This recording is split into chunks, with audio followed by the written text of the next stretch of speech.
არის მთელი ერთი, ესე ვთქვათ, მაპატიეთ გამოთქვისით, მაგრამ შაიკა ნასამართლები კრიმინალი ადამიანების, რომლებიც ოცნების ხელში ერთგვარ სარეაბილიტაციო ცენტრად აქციეს საჯარო სამსახურები. არასამთავრობო ორგანიზაცია სამეგრელოს ხმის დამფუძნებელი ზუგდიდის თვითმმართველობის პირველ პირებზე საუბრობს. ქალაქს მერი და საკრებულოს თავმჯდომარე ნასამართლები ჰყავს.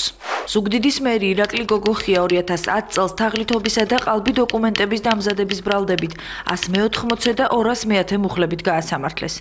საქმე მაშინ არალეგალური საწვავის რეალიზებას ეხებოდა. გოგოხიას კუთვნილი კომპანია აგრი ჯორჯია სახელმწიფოს გადასახადებს უმალავდა. ზუგდიდის საკრებულოს თავმჯდომარე მერაბ ქვარაია 2005-2012 წლებში სასჯელს დიდი ოდენობით თანხების გაფლანგვის ბრალდებით იხდიდა. ქვარაია მაშინ საგადასახადო სამსახურის ერთ-ერთი ხელმძღვანელი იყო. მასთან ერთად 2005 წლის 26 აგვისტოს უწყების კიდევ რამდენიმე თანამშრომელი დააკავეს. საკრებულოს ახლანდელმა თავმჯდომარემ საპყრობილე 2012 წლის თებერვალში დატოვა. სასამართლოს გადაწყვეტილებით მას 2 წლის ვადით თანამდებობის დაკავება ეკრძალებოდა.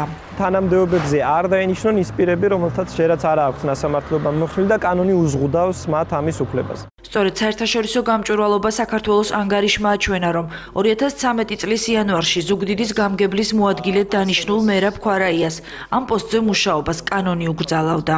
ქვარაია მაშინ იძულებული გახდა თანამდებობა დაეტოვებინა, თუმცა თვითმმართველობის არჩევნების შემდეგ იგი კვლავ ხელისუფლებაში დაბრუნდა.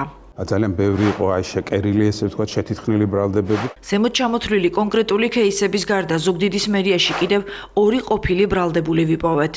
პენსიონერების კუთვნილი თანხის არამიზნობრივად ხარჯვისთვის გაასამართლეს 2010 წელს ჯიმშერ შეროზია.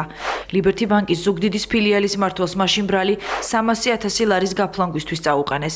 დღეს შეროზია ზუგდიდის მერიის ეკონომიკისა და ინფრასტრუქტურის სამსახურს ხელმძღვანელობს. ირაკლი ამანათიძე ზუგდიდის მერიის კადრების განყოფილების უფროსია. მას 2010 წელს ბრალი თაღლითობისა და დანაშაულის დაფარვის მუხლებით ჰქონდა წაყენებული. სისხლის სამართლებრივი დანაშაულისთვის არც ერთი არ არის დაკავება. ყველა ის დანაშაული, რომელსაც ზუგდიდის მერიის პრესსამსახურის უფროსი ადმინისტრაციულ საქმეებად აფასებს, სისხლის სამართლის კოდექსშია შეტანილი. ახლა მინდა გადავწე ზუგდიდის მერობის კანდიდატს ბატონ ირაკლი გოგოხიას. ქვეყნის პრემიერ-მინისტრმა ზუგდიდის პირველი პირების გარდა წინასაარჩევნოდ სამეგრელოს მოსახლეობას ასარჩევად სხვა რაიონებშიც არაერთი ნასამართლები პირი შესთავაზა. მათ შორისაა წალენჯიხის გამგებელიც. დანიშნოს გოგა გულორდავა წალენჯიხის მუნიციპალიტეტის გამგებლის ვაკანტურ თანამდებობაზე.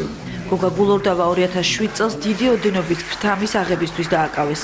გამოძიების ინფორმაციით კონტროლის პალატის მაშინდელმა თანამშრომელმა თანხა საავტომობილო გზების დეპარტამენტის კონტრაქტორ კომპანიებს გამოსცალა.